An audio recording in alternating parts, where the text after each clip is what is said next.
Hello, students and everyone. Now I am again with you with another important topic of management accounting of unit second. Topic is calculation of cash flow from operating activities applying indirect method. Indirect method को use करेंगे तो यहाँ पर हम I already discussed with you the indirect method and direct method and all the elements which comes or keep in mind at the time of calculation. So indirect method basically it's different from the direct and different aspect. So this is the question which we use from the following information calculate net cash flow from operating activities using direct indirect method. This is the questions. ये trading and profit and loss account आपको दिया है 31 मार्च 2019 को particular amount आपको दिया हुआ है। आप देख रहे हैं क्वेश्चन में कि ये परचेज है। परचेज भी दो तरह का, cash purchase 60,000, credit purchase 20,000, wages है 10,000। यहाँ पर बाई सेल्स कैश और क्रेडिट है 90 + 10, 1 लाख रुपीज़ आपका हुआ। Then depreciation on plant 1,800 rupees to 75,000 rupees. Loss on plant of sale, जो प्लांट असेट है, जब उसको बेचा तो उसको 7,000 रुपये का आपका लॉस इसमें हुआ। उसके बाद बाई ग्रॉस प्रॉफिट जो यहाँ पर हुआ था आपको, ग्रॉस प्रॉफिट CD हमने लिखा है कि 10,000, तो यहाँ आ जाएगा आपका बाई साइड में। इंटरेस्ट रिसिप्ट आपको मिला 2,500 rupees and by profit on sale is this is sale, मतलब कोई ऑन लॉन्ग टर्म इन्वेस्टमेंट जो था उस पर 2,500 रुपये का आपका प्रॉफिट हुआ, तो ये 15,000 रुपीज़ हुआ।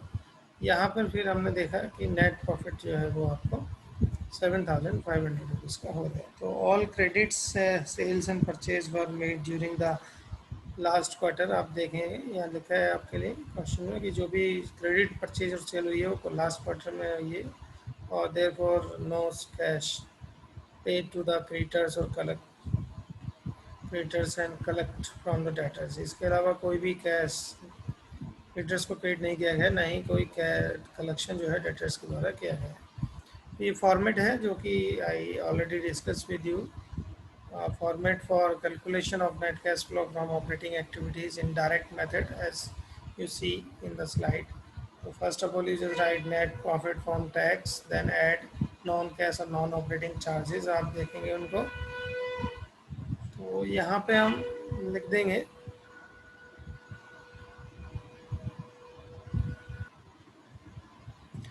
ये फॉर्मेट है net add net profit before tax जो भी आता है वो हम यहाँ लास्ट में लिखते हैं। उसके बाद add non cash non operating charges जो हैं like depreciation, goodwill, preliminary expenses, written off discount on share and venture, written off loss on sale of fixed assets और इन्वेस्टमेंट है, ट्रांसफर रिजर्व है, ये सारी चीज़ें यहाँ लिख के उसको हम ऐड करके और फिर यहाँ पर इस अमाउंट में नेट प्रॉफिट को बिफोर टैक्स में ऐड कर देते हैं। देन उसको यहाँ लिख कर इसका एडिंग जो अमाउंट है वो यहाँ आ जाता है।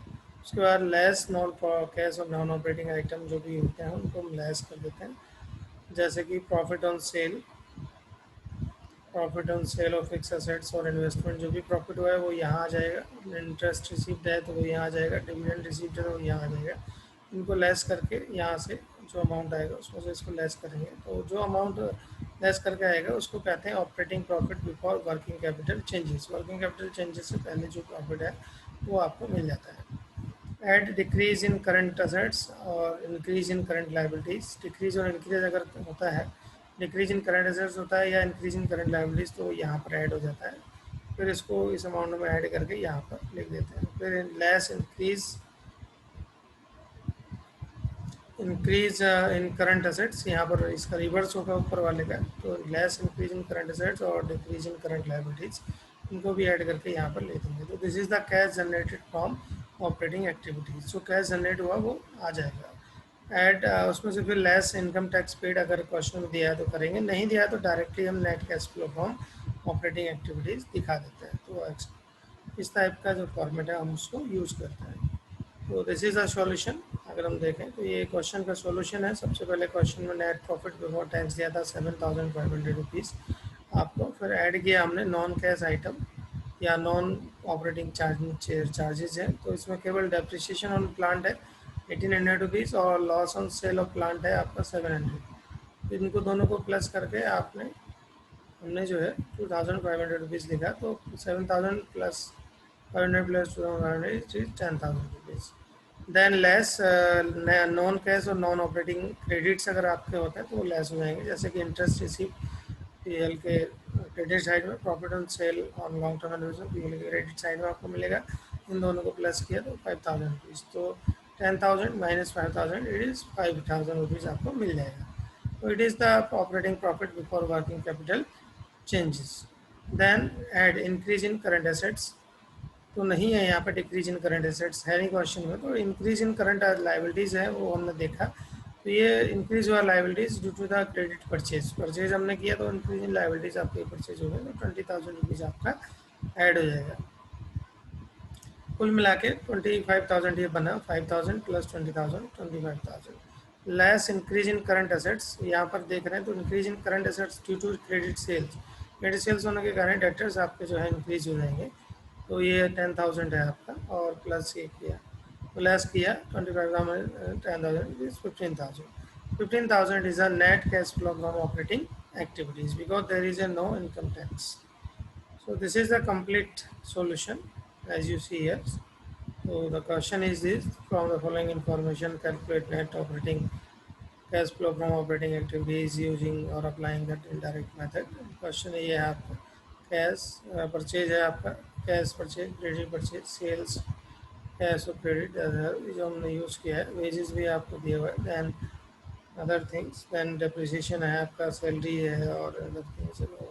ये सॉल्यूशन है। आप देख रहे हैं कि हमने net profit before tax 7,500 rupees लिखा है, ये जो अमाउंट है टू नेट प्रॉफिट ये आपका यहाँ पर आ जाएगा। और add non cash and non operating charges हैं, तो जैसे डेप्रिसिएशन है, ये depreciation 1,800 rupees, loss on sale of plant 700 rupees, ये यहाँ पर आ जाएगा। तो कुल मिला के 7,500 रुपये आपने लिखा, तो 10,000 हो गया। 10,000 लेस नॉन कैश और नॉन ऑपरेटिंग क्रेडिट्स हैं आपके, तो ये है इंटरेस्ट रिसिप्ट है आपका, वो यहाँ आ जाएगा 2,500 रुपये, और profit on cell of long term investment 2,000 रुपये, ये आपका कुल मिला के 5,000 रुपये बन जाता है।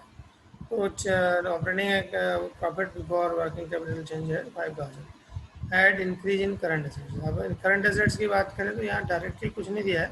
All credit and sales, credit sales and purchase were made during the last quarter, and there were no cash paid to the operators on the debtors। तो इसलिए यहाँ पर जो इंक्रीज जो है लाइबिलिटीज में,